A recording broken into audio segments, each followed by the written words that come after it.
Good evening, everyone, and welcome to another edition of Let's Talk About It. This is Susan Johnson, and I'm here with my co-host, Dennis O'Brien, and have we got a great show for you this evening. It's going to be all about housing. Right, Dennis? That's what you told me. Yes, indeed. And I have to say, I'm very, very fortunate. At the Capitol, here I am. I met Alex, and he is from the Pew Charitable Trust, and he came at the request of the mayor of Hartford, Aruna Narayanan, and he presented a lot of information on housing on the national level. And so what we're going to do is do a little talk about housing, what's going on nationally, and maybe some of the things that we might be able to, deal with. Here on the local level, perhaps. So we do have a big housing bill that's coming up. Our majority leader, Jason Rojas, Representative Rojas, has got a large housing bill, and it's something that I'm going to take a look and see what we have to say today, and see how that might help the housing bill that will be presented next week. So I'm just so glad to have Alex Horowitz here with us, and. Any remarks, Dennis? Any remarks? I got a lot to say, yeah, but I don't know if I'll save them for later. But Susan and I don't get a chance to talk very much because we're doing separate things. And I know you were at the Capitol, Alex. I know that there's a great, big, beautiful housing bill. I got to say that. That's very good, Dennis. But yeah, right. But I don't know much about it. I know that it will be very, very difficult to get meaningful housing legislation passed through the Connecticut legislature. We can talk about that later. Mm-hmm. But I wanted to know did Alex speak to the entire legislature? No, it was a group that was invited to. The whole legislature was invited, but only if people could come, based on what they had for time availability. Sure. So how many people did you speak to, Alex? Roughly. I think we had about 30 folks in the room. Oh, that's pretty good. A mix of state and local officials and others who are working on housing and who are interested. So it was great to have a good turnout and a lot of engagement, a lot of questions. Can you tell us a little bit about the group you're with, the Pew Charitable Trust? Sure. The Pew Charitable Trust is a nonprofit organization. It's a nonpartisan organization. It does research and policy work in the public interest. And so we study the issues that can inform policymaking and can help contribute knowledge so that we can be successful and help policymakers and society achieve its goals. And housing is one of those issues because the housing shortage has gotten so severe that housing costs have reached an all-time high. Absolutely. And Alex, could you tell us a little bit about your background and how you became interested in housing and working for Pew Charitable Trust? Sure. I was at Pew working on housing finance issues before I started working on the housing shortage and housing supply issues, because we see that it's gotten tougher to get a mortgage. And that means that people are locked out of becoming first-time home buyers, even if their mortgage payment would be lower than their rent. And so we see people using alternative financing arrangements like rent-to-own agreements, contracts for deed, personal property loans to buy manufactured homes, when most of them would be better off with a mortgage and can handle a mortgage, but it's gotten really difficult to obtain that mortgage, especially for smaller amounts. And in part of doing that work, we saw that the housing shortage was also making it more difficult for people to break into homeownership, to afford their rent, and to be able to afford a home in an area that offered opportunity to them. Well, you probably know this, Alex, but for a relatively wealthy state, Connecticut has one of the worst situations of all in terms of shortage of affordable housing. And it's because of the structure of Connecticut in terms of the 169 towns, 200 school districts, and a very small, relatively small state, and the way the way it's structured. And plus, we do not have a really large city in our state like Massachusetts does, and I think we're distinguished from Massachusetts by that factor. They have, of course, Boston, and even Worcester is a lot larger than any other city we have. And I'm of the opinion, having worked in housing and in legal aid for a long time, years ago, I'm of the opinion that not having a large city in our state impacts us quite a bit. I don't know if you got much feedback from the group of 30 that you spoke to, but it is very, very, very hard to make changes in Connecticut. We're known as the land of steady habits for a good cause. Anyway, I'll stop with that for now. Well, so change can come at the local level or it can come at the state level. And for a long time, decisions about whether to allow enough homes for everyone and what sorts of homes to allow were really made exclusively at the local level. But the underlying authority over land use sits at the state level.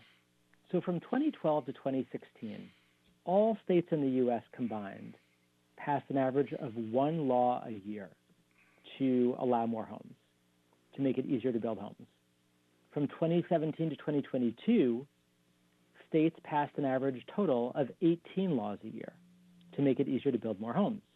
In 2023 and 2024, states passed an average of 48 laws a year to make it easier to build more homes.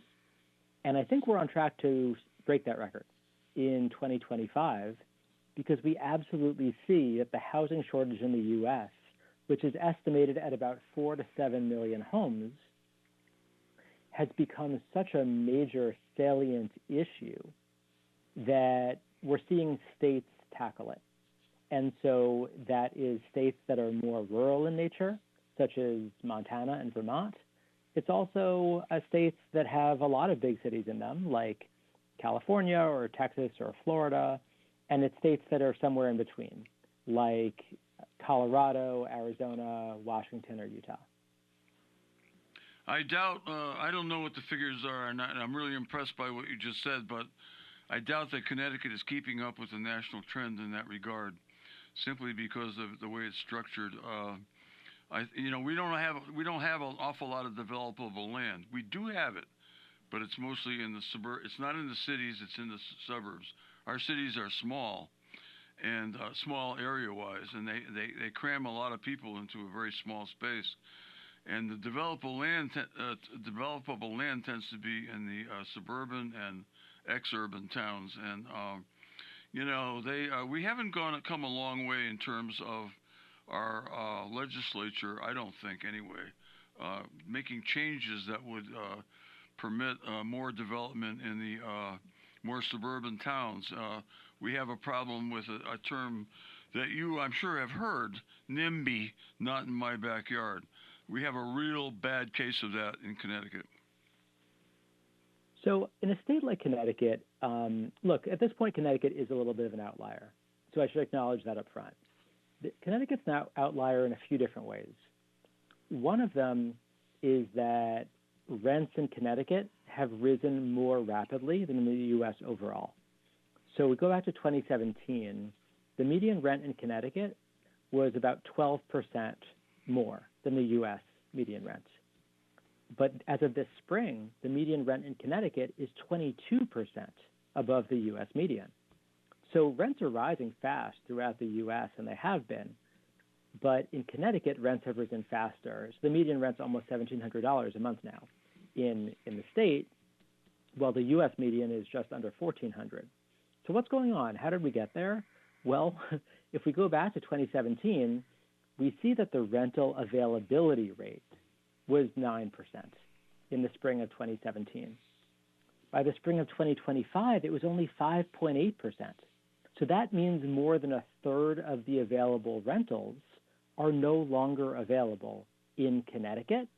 And the main reason for that is that Connecticut's level of housing production is far below the U.S. average. Connecticut actually ranks 49th out of the 50 states in permitting new housing. And that explains most of why housing has gotten so expensive in Connecticut, because the level of housing production has been so low. And with inventory down in Connecticut 70% to buy since 2018, the median cost of a home has shot up 64% during that time period. And when housing gets that expensive, it puts people in a very precarious situation. It makes it hard to break into home ownership But also, half of renters in Connecticut are spending more than 30% of income on rent. 29% of renters in Connecticut are spending more than 50% of income on rent. When people are spending more than 50% of income on rent, that puts them at risk of eviction, displacement, crowding, and homelessness. So that's the situation Connecticut sits in today. Well, you've got it down pretty good. I'm not surprised by anything you said. And anyway, Susan wants to chime in. Yeah, no, I appreciate that. That's really, really great information. And as one of the towns here in Wyndham that I represent, we have 3 homeless shelters, but none of the surrounding towns have homeless shelters at all. And so a lot of the urban areas take up the slack, so to speak, for the suburban towns and the rural towns. We do the work, yet we don't get compensated for the work that we do for the whole state. And we are told, well, you got to watch out for those fiscal guardrails. But when the fiscal guardrails actually shift the cost from the state to the poorest towns in the state. I wondered if any of your discussion had focused on the fact that we have an increase in homelessness. Absolutely. And homelessness in the U.S. hit an all-time high in 2024, with more than 770,000 people counted as homeless. So the homelessness rate in the U.S. has been going up, and it broke a record in 2023. It broke another record in 2024. And we see that housing costs are far and away the strongest predictor of homelessness. So in cities and in states where rents go up, homelessness tends to go up in tandem. In places that get rent growth under control, homelessness tends to decline.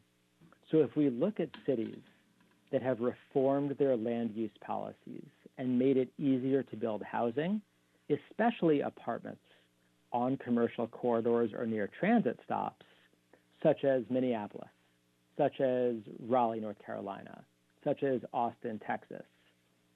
Houston has made it easier to build by reforming some of their rules and allowing homes on smaller lots. In all 4 of those cities, we've seen homelessness decline because they've gotten rent growth under control. In Minneapolis, that city is in its 9th year without rent increases. Rents today in Minneapolis are the same as they were at the start of 2017 because they've been producing housing at triple the rate of the rest of Minnesota. And I know we mentioned earlier in the call that it feels like some parts of Connecticut are built out or there isn't room for housing. The population density of Connecticut is under 750 people per square mile. The population density of Minneapolis is over 10,000 people per square mile. But Minneapolis is producing far more housing than Connecticut is because they've made it easy to build apartments. Minneapolis, though, is a large city, a cosmopolitan city. With what has happened in our state, Alex, is that racial and economic segregation has limited the people, low-income people, to the cities, and there's not an awful lot of people living in the cities anymore that have a lot of much money. So there's not an awful lot of there's not an awful lot of opportunity to build housing in the cities. And frankly, what we need to do is we need to build more housing in the suburban towns. And we have a town next to us called Lebanon, Connecticut. And it extends from here in Willimantic, which is about 10 miles south of the University of Connecticut, all the way to a town called Colchester, which is actually in New Haven County. It's a big, big town. And I read the Chronicle, the Willimantic Chronicle one day, which is our local newspaper. There was a big headline that said, "Apartment Fire in Lebanon." And I said to myself, there are apartments in Lebanon? I mean, that's how bad it is. I mean, they won't allow any apartments at all anywhere. And obviously, a lot of what you're saying is about supply and demand, no question. You got to have a decent supply, and you get a lower rents. You'll get lower cost for buying a first home.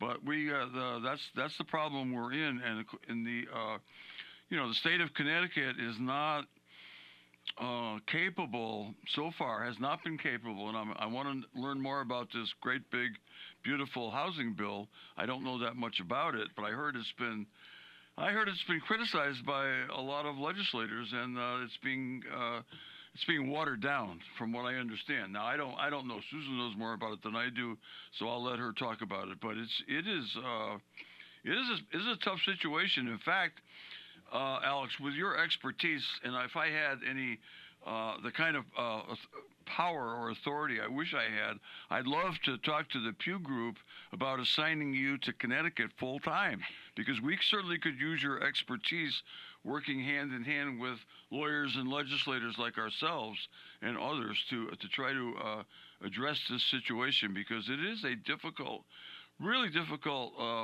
road to hoe politically. I'll just add to that, and that is the big, beautiful bill for housing that Representative Rojas has been working so hard on for the last several years. Does have one aspect of it is to ban the towns from limiting access to the creation of multiple housing units, apartment buildings, and so that's one of the pieces of that legislation. And of course, the Connecticut Conference for Municipalities, the smaller group, what's the name of that smaller group for Representative Cost, the Council of for Small Towns. Small Towns all came out against the bill because they said it's going in the way of the zoning rules. But the change in the zoning rules really is very, very minimal. To just say to a town, yeah, you can't prohibit the building of multiple unit housing complexes is minimal, because they're going to have to meet all the housing code and building code requirements, inland wetland requirements. They're going to have to meet, whatever they can get for water, sewer. All those things will have to be addressed. So it's not like it's going to change anything. And they'll have to find a spot for it in the town somewhere that works. But there are a multitude of things where you talked about the idea of developing more housing around transit areas. Well, I think that when I take a look at transit areas here in my district, or we have very limited transit. So our transit authority only goes from Mansfield to Wyndham. It doesn't go really, and the Mansfield one does go to Hartford, but people will have to travel up to Mansfield in order to go to Hartford from utilizing the transit districts. So the transit districts really need to be state organized. They're not. They're more regionally organized, more district organized. They're not really at the point where you can go from one thing to the next in an easy way and get to, say, Hartford in less than 2 or 3 hours. So, and it's a 40-minute ride. So it's really something that we haven't really taken a look at. Now, when you go to Western Connecticut, Southwestern Connecticut, the transit districts are much more. People can utilize them more. So it is more. They're more functional than they are out here in Eastern Connecticut. Well, most of the wealth in Connecticut, which is considered to be a wealthy state, you probably know, is situated in the western part of the state, not in the eastern part. So with something like transit, we see that there's a bit of a chicken and egg problem, because transit works best when a lot of people live near it. And so having apartment buildings, having townhouses, having homes on smaller lots of any kind, that can mean that you have more people living near transit stops. And the people who use transit the most are the people who live near it. So when we surveyed the public about the idea of allowing apartments near train or bus stations or major job centers, that had 80% support from the public. So policies like this are overwhelmingly popular, but people are much more interested in outcomes than they are in process. And so the public is pretty adamant that housing affordability is a major concern, and that makes sense because housing is the single biggest item in a family's budget. And with half of renters spending more than 30% of income on rent, it's really never been more expensive to rent a home in the U.S., but it's also never been more expensive to buy a home in the U.S. historically, home prices were about 3 to 3.5 years of income. So if someone lives in an area where the median income is $80,000, that would translate to a median home price of, say, $240,000 to $280,000. These days, the median home price typically is between 5 and 5.5 years of income. So it's gotten much, much more expensive to buy a home. And the reason why is because so much less housing is being produced than was historically the case. The major reasons are restrictive zoning codes, restrictive building codes, and restrictive permitting processes. Permitting can be a quick process, especially if housing is allowed by right. And that means there's a clear set of rules, and builders know what's expected. And if they submit an application to build housing that complies with the rules, it will be stamped approved. And so the jurisdictions that have improved housing affordability the most have made the construction of apartments a by right use, typically either in downtowns, on commercial corridors, or near transit. So it's not all about transit. The reason why Montana is having some success is because they've made it much easier to build different forms of housing, including apartments. And it's not because their public transit is so robust. It's because they're allowing apartments on commercially zoned land. Florida also, their public transit for the most part isn't so robust, but they're allowing housing on commercially zoned land. In jurisdictions like New Rochelle, New York, or Tysons, Virginia, Portland, Oregon, that are having some success with improving housing affordability and slowing rent growth, what they've made it easier to do is just kind of know what the rules are, and then builders can follow them. And so apartment buildings come online much faster. And this is why they've sharply slowed rent growth, even while housing affordability has worsened in a state like Connecticut. That is absolutely fabulous, and I think that one of the things that I have wondered about for some time, and many of my colleagues wonder about it, is, why are we not utilizing empty commercial buildings? Why are we not utilizing state-owned empty buildings for housing? These kinds of things should be made available based on state code. And I think that if we were able to go ahead and build housing in these areas where we have empty buildings on our main streets, because we do have a limitation here in Connecticut called the State Historic Preservation Office. And if you are in a city where you have a historic zone, then a lot of people get involved in the process of the housing building to make sure it meets every single standard of historic, building based on how it used to be 100 years ago. So one of the things I wondered if you would run into anything about historic districts in some of these areas where you also have transit opportunities and building opportunities. That's come up, absolutely. And so there are buildings that have a historic designation, but typically the historic designation is really more about the facade of the building than the inside. And so what's holding back using buildings and converting them from a commercial use or office space, because our office vacancy rate is at an all-time high in the U.S. It's over 20% now. We've got over 1 billion square feet of vacant office space. But converting offices into apartments has been tricky.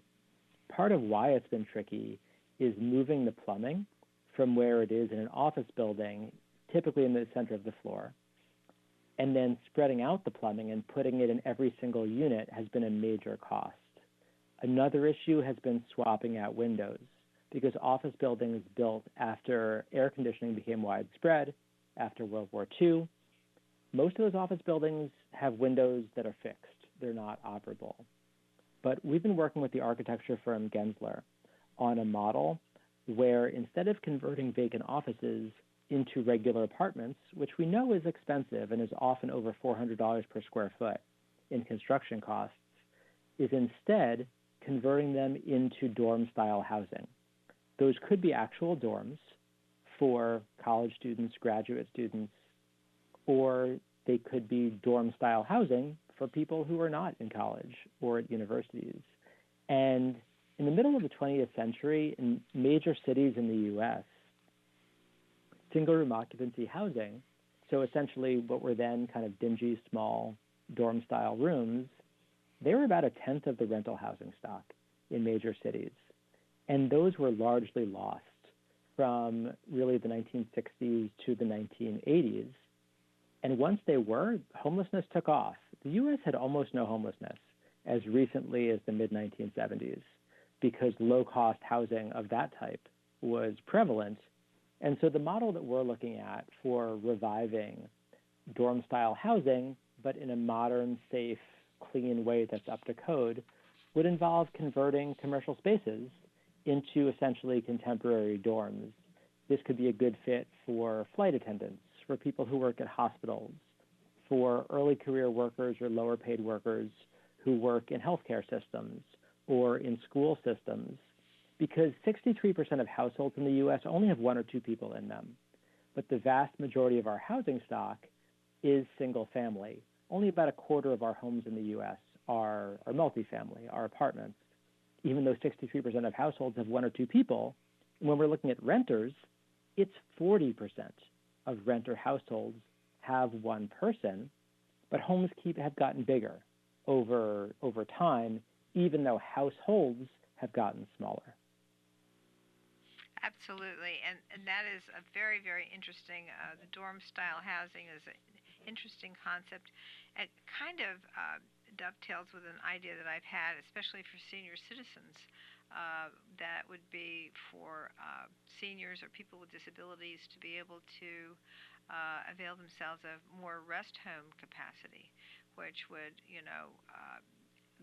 could be utilized in a way that's a dorm-style building. And sometimes they do share the bathrooms, I think, but they also share meals, and they have these things provided to them. They have to be able to function on their own, but a lot of the cleaning and a lot of the responsibility for meals, and even they can even have home care services at the rest homes. People at rest homes also have their own cars. In this area here in Eastern Connecticut.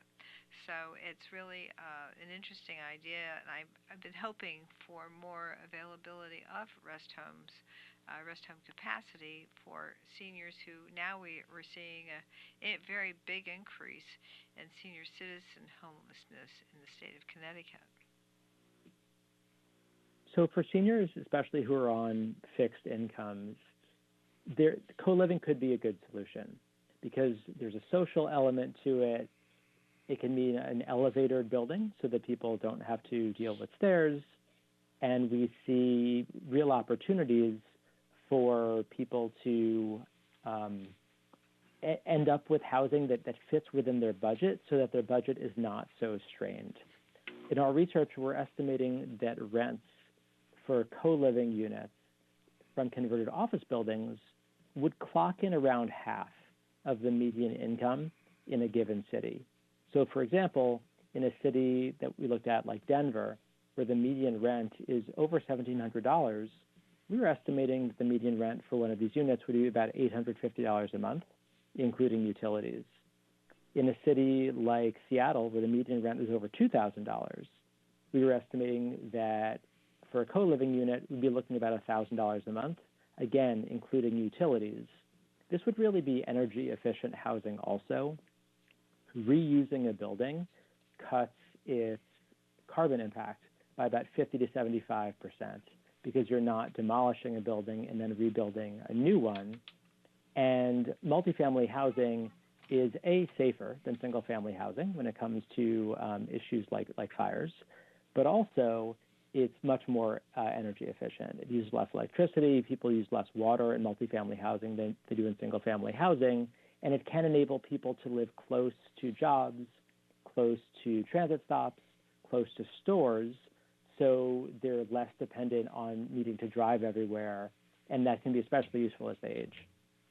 Well, you mentioned Seattle, and Dennis and I were in Seattle last June, and when I was talking to some of the people in the hotel we stayed in, I was interested to find out that they had doctors and lawyers living in the hotel because it was convenient to their downtown offices. Now, this doesn't mean necessarily that they had another place to live outside of the city, but when doctors and lawyers first start working in that area where their offices are, they have a tendency to stay in the hotels that are, they have living spaces and recreational gyms, pools, all that. So it's a great opportunity, especially for newly married people or for people just starting off their careers.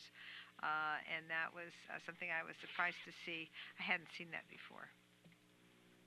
Hotel living used to be much more common in the U.S., and the advantages of it are significant. Look, it's not for everybody, but the idea is to give people more options so they can make choices that are right for them.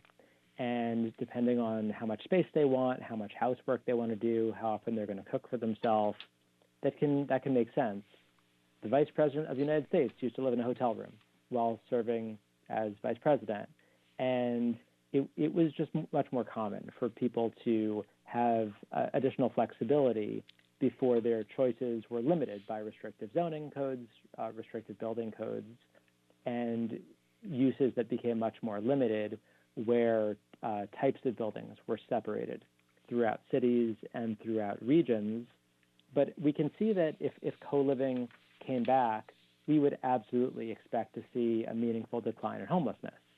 And the reason isn't because this would necessarily be housing for people coming directly off the street, but because losing the bottom rung on the housing ladder led to a lot more homelessness.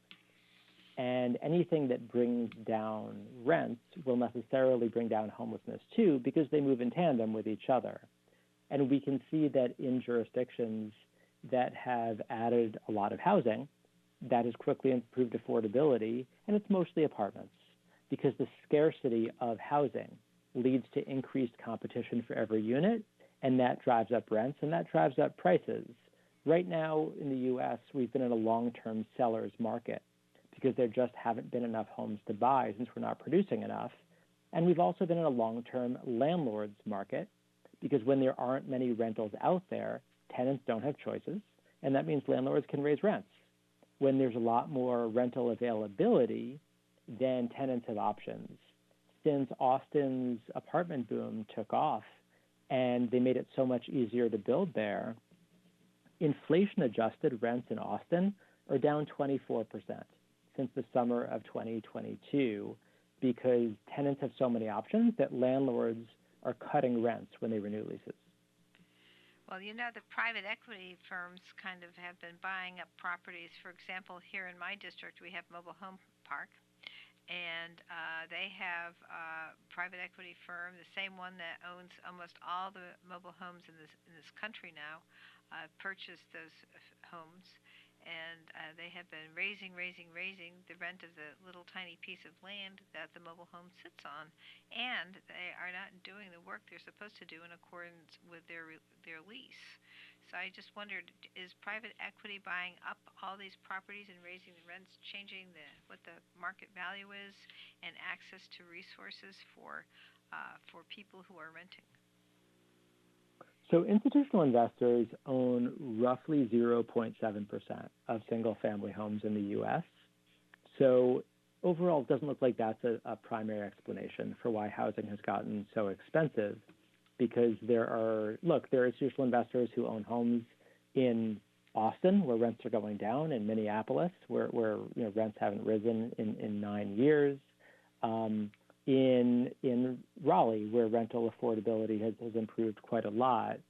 For manufactured housing specifically, because we're not seeing a lot of manufactured housing communities get added, that means that the ones that are out there have become a scarce commodity, where people who can't afford other homes have turned to manufactured homes because they cost less. Now, manufactured housing is for new buildings is of similar quality to site-built housing, but there are often restrictions on where it can be located whether those are design requirements, minimum home sizes, minimum lot sizes that make manufactured housing infeasible to use. And because new manufactured housing can't be produced, that communities can't be produced because of often restrictive zoning, that means that we're creating landlords markets because you can't get those new communities online since they've been limited by land use rules. And so that gives landlords a lot of power in the manufactured home communities that already exist, since people don't have somewhere else that they can move. Yeah, that's something that we're really very concerned about here. And we have a program here in the state of Connecticut that deals with rental oversight. And the rental oversight has to do with whether or not the landlord's in compliance with the lease and those kinds of things. And so those rental programs are required for towns with a population of more than 25,000 people. We do have that now, but the rules with those rental oversight programs are actually a little bit less involved than what they might need to be for mobile home parks. Well, people are in a precarious situation if they own the home and not the land under the home, because the home very likely is the biggest asset that they own. But then if they don't own the land and the rent goes up for the land, that puts them in a difficult situation. The best solution here is for people to be able to get a mortgage where they own the home and they own the land under the home as well. Mortgages tend to have lower interest rates than personal property loans, which are only for the home itself. But titling laws have made that difficult because manufactured homes are usually titled as personal property, and that means it's tough to get a mortgage.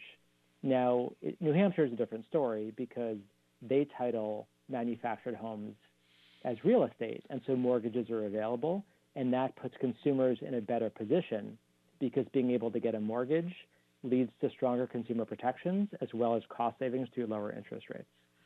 Well, that's fascinating, and that's just a state law? That's a state law. So we could change the law and make the mobile homes real estate property as opposed to like a car? Yeah, New Hampshire's done that. There's nothing stopping states from titling manufactured homes as real estate, and that can lead to real consumer savings and stronger consumer protections too, because then the household gets the protections of the eviction process. They also usually get a longer loan term, and that of 30 years, and that means that their monthly payment is lower as well, so it fits in their budget better. So if you say we changed the law and we made the mobile homes real estate, but they still sit on property that's owned by these big conglomerates, how would that work? Have you seen that? Yeah, that's a little trickier because you've got one party owning the land and one party owning the home. So this is really more likely to be about situations where a consumer owns the land and the home, but it improves their ability to get a mortgage on it. But being able to get a mortgage is in and of itself beneficial because the interest rates are simply lower usually for mortgages, and the term is longer at 30 years, bringing that payment down. But ultimately, there are so few manufactured home communities left that landlords tend to be in a strong position because tenants have so few options since new manufactured home communities aren't being created since restrictive land use policies have limited where they can be. Yeah, the rental controller, we also know as the fair rent commissions.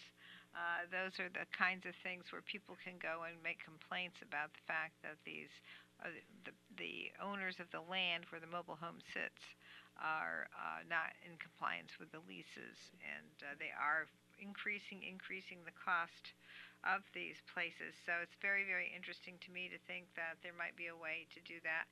And we're running down to our last 2 minutes, and I have so many more questions, but I do appreciate all the information you provided to us.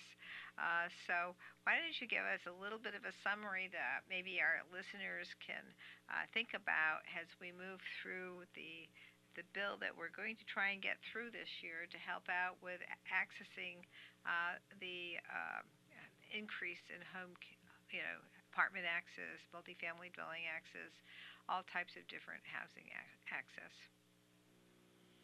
Sure. So at its core, the reason why rents are the most expensive they've ever been, the reason why home prices are the most expensive they've ever been, the reason why homelessness is the highest that it's ever been, is because of the housing shortage. And the housing shortage is the reason for all of these problems that we're experiencing. It also really limits economic opportunity by restricting whether people can live near the place where they can earn the most or where they can have the job that brings them the most satisfaction. Because in states like Connecticut that are building so little housing, with Connecticut ranking 49th in the country in home permitting, that means that we're inevitably seeing displacement and people moving to parts of the country where they can afford homes. The story of the 20th century was really people moving to opportunity, and the story of the 21st century has so far been people moving away from high housing costs. But there's another way, which is when we see jurisdictions and states that have enacted policies to allow more homes, most crucially allowing apartments on commercial corridors and near transit stops, it has worked. And so in those places, affordability is improving, and the opportunity to buy homes can improve as well. Once Houston began allowing townhouses on small lots, they got about 80,000 of them, but also those homes cost almost 40% less than single-family detached homes. And apartments simply cost less than houses in most cases, so just having them come into the mix improves affordability in and of itself because they simply cost less, but they also give people more options so that existing homes don't get bid up through cutthroat competition when there are so many buyers trying to buy each home or so many renters trying to sign a lease for each available rental. Thank you so much, Alex Horowitz from the Pew Charitable Trust. Specialty is housing. I can't say how much we appreciate you coming on to Let's Talk About It, and we hope that you're going to come back and tell us some more information about what we can do in Connecticut to make sure we limit our homelessness and we create more access to housing for the people here in the state. Thank you so much for your work and for being with us this afternoon. My pleasure. Glad to be here.